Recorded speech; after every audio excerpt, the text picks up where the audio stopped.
श्री स्वामी समर्थ. नमस्कार भक्त हो. आज आपण जाणून घेणार आहोत स्वामी समर्थ प्रकट दिनाची खरी कथा.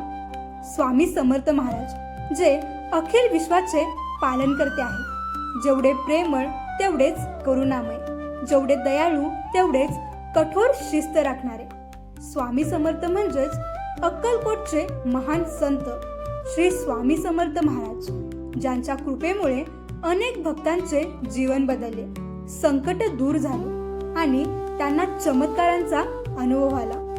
पण स्वामी समर्थांच्या प्रकट दिनामागची खरी कथा काय आहे?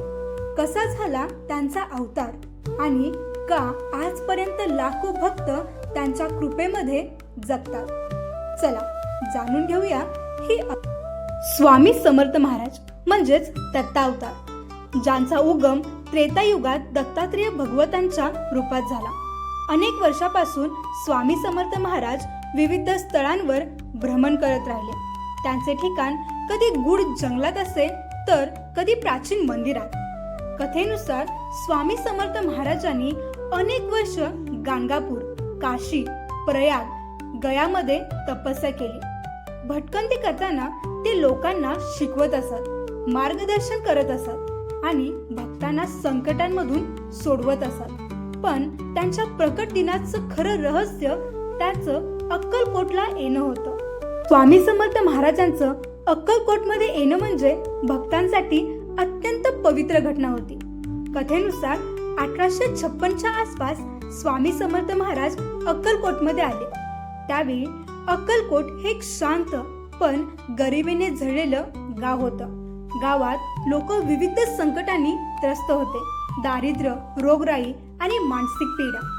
स्वामी समर्थांनी अक्कलकोटच्या बाहेर असलेल्या कुरुळकर्णी यांच्या वाड्यात आपला मुक्काम ठेवला. त्यांचे आगमन होताच गावातील लोकांना त्यांच्या दिव्य उपस्थितीचं भान आलं.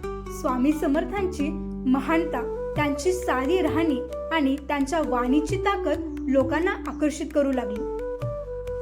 अक्कलकोटमध्ये येण्याच्या काही दिवसांनीच स्वामी समर्थांनी आपली दिव्य शक्ती दाखवली. गावातील लोकांनी पाहिलं की स्वामी समर्थ कुठल्याही साधनाशिवाय ध्यानस्थ होतात आणि त्यांच्या चेहऱ्यावर तेज असतं. त्यांचं शरीर क्षणात इथे असतं आणि दुसऱ्या क्षणात तिथे. काही दिवसांनी स्वामी समर्थांची खरी शक्ती लोकांना जाणवू लागली. त्यांनी एका आजारी व्यक्तीवर हात ठेवला आणि तो बरा झाला. त्यांनी अंध व्यक्तीच्या डोळ्यावर कृपा केली आणि त्या व्यक्तीला दृष्टी मिळाली. हा चमत्कार पाहून गावातील लोकांनी स्वामी समर्थांना देवाचा अवतार मानायला सुरुवात केली. स्वामी समर्थांनी फक्त चमत्कारच दाखवले नाहीत तर लोकांच्या मनातील अंधश्रद्धा, भीती आणि दुःख दूर केलं. त्यांच्या भेटीला आलेले भक्त आपल्या संकटांची कहाणी सांगत असत आणि स्वामी त्यांना मार्गदर्शन करत असत. काही भक्तांना स्वामीच्या चरणी नतमस्तक होताच त्यांच्या समस्या दूर होत. काही भक्तांना स्वामींच्या वाणीने प्रेरणा मिळायची आणि अनेक लोक सांगतात की स्वामी समर्थांचं नामस्मरण केल्यानेच त्यांना चमत्काराचा अनुभव मिळाला. स्वामी समर्थांचं आश्वासन होतं, जो नाव घेईल तो तारला जाईल. आणि खरंच त्यांची वाणी सत्य सिद्ध होत होती. स्वामी समर्थ प्रकट दिन म्हणजे भक्तांसाठी अत्यंत पवित्र दिवस.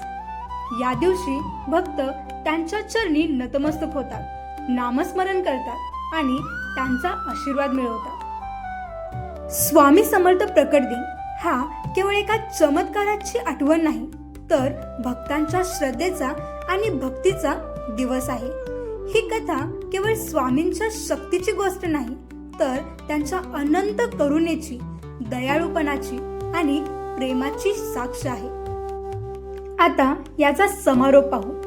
स्वामी समर्थ प्रकट दिनाची ही कथा फक्त एक दंतकथा नाही, ही आहे श्रद्धेची आणि भक्तीची सत्यकथा जी आजपर्यंत लाखो लोकांनी अनुभवली आहे. स्वामी समर्थ सांगतात, जो नाव घेईल तो तारला जाईल.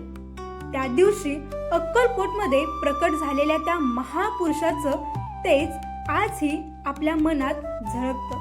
त्यांची कृपा, त्यांचं प्रेम आणि त्यांचा आशीर्वाद आजही भक्तांना मार्गदर्शन करतो.